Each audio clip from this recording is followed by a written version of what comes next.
आप सबको नमस्कार। इतने मायूसी के माहौल में आपको एक सुखद खबर देना चाहता हूँ। पिछले 24 घंटों में कोरोना के दिल्ली में 10,000 से कम केस आए हैं। पिछले 24 घंटों में लगभग 8,500 केस आए हैं दिल्ली में। पिछले कई दिनों से दिल्ली में बहुत ज़्यादा केस आ रहे थे। 20 अप्रैल को तो 28,000 से भी ज़्यादा केस आए थे। आज 8,500 केस आए हैं। कई दिनों में पहली बार 10,000 के नीचे केस आए हैं। दिल्ली में संक्रमण दर भी काफ़ी कम हो गई है। पिछले 24 घंटों में संक्रमण दर केवल 12% रह गई है। संक्रमण दर का मतलब अगर हम 100 लोगों का टेस्ट करते हैं तो उसमें कितने लोगों को कोरोना मिलता है। ज़्यादा संक्रमण दर का मतलब होता है कि कोरोना बहुत ज़्यादा फैला हुआ है। आज ये संक्रमण दर केवल 12% आई है। 22 अप्रैल को ये 36% तक पहुंच गई थी दिल्ली में संक्रमण दर। इसका मतलब दिल्ली में अब काफ़ी कम लोग बीमार पड़ रहे हैं। अस्पतालों में भर्ती लोगों की संख्या भी अब काफ़ी कम हो गई है।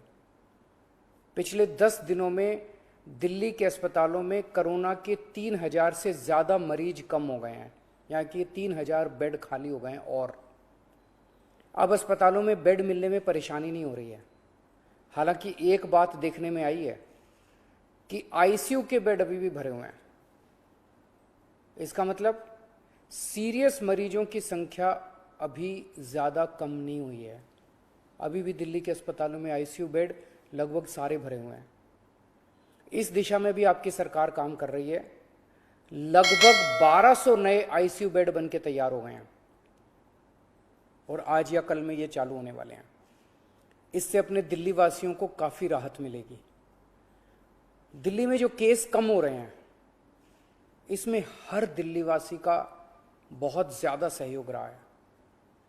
हमने दिल्ली में बहुत कड़ा लॉकडाउन लगाया, लेकिन दिल्ली वासियों ने उसमें पूरा सहयोग किया। सबने पूरी तरह से लॉकडाउन का पालन किया। आज सब लोग बात कर रहे हैं कि दिल्ली वासियों ने इतने कम समय में कोरोना के केस कम कैसे कर लिए। ये केवल और केवल दिल्ली वासियों के अनुशासित आचरण की वजह से हुआ है। लेकिन लड़ाई अभी जीती नहीं गई है। लड़ाई अभी बाकी है। अभी भी 8,500 केस आए हैं। इनको 0 तक ले जाना है। कोरोना को पूरी तरह खत्म करना है। और दूसरी बात, हम अगर अब ढीले पड़ गए तो ये केस फिर बढ़ जाएंगे। कोई गारंटी नहीं है कि ये कम ही रहेंगे। फिर से दिल्ली पे मुसीबत आ सकती है।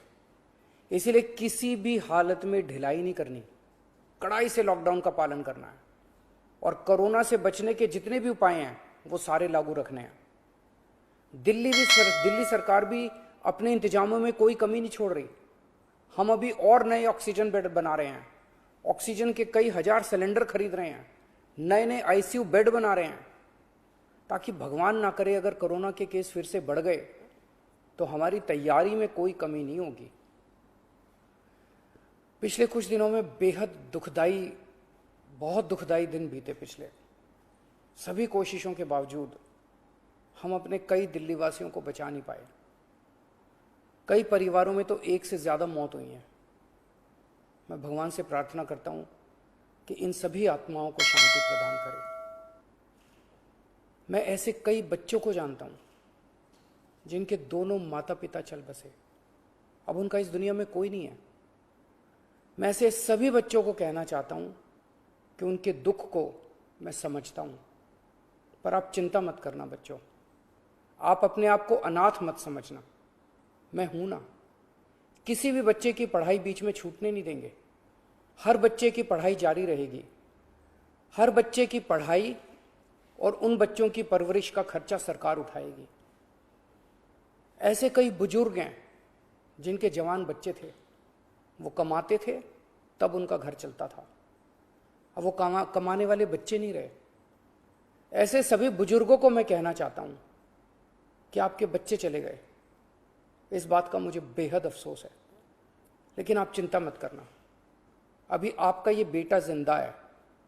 ऐसे सभी परिवार जिनमें कमाने वाले व्यक्ति की मौत हो गई, उनकी मदद सरकार करेगी। ऐसे परिवारों की हम आर्थिक मदद तो कर देंगे, पर ऐसे बच्चों को, बुजुर्गों को इस वक्त प्यार की ज़रूरत है, हमदर्दी की ज़रूरत है। मेरी ऐसे परिवारों के सभी पड़ोसियों और उनके रिश्तेदारों से विनती है, इनका ख्याल रखना। ऐसे परिवारों पे बहुत बड़ी मुसीबत आई है, इन्हें अपना प्यार और अपनी हमदर्दी देना। दिल्ली के 2 करोड़ लोग, हम सब एक परिवार हैं। इस दुख की घड़ी में हमें एक दूसरे की मदद करनी है।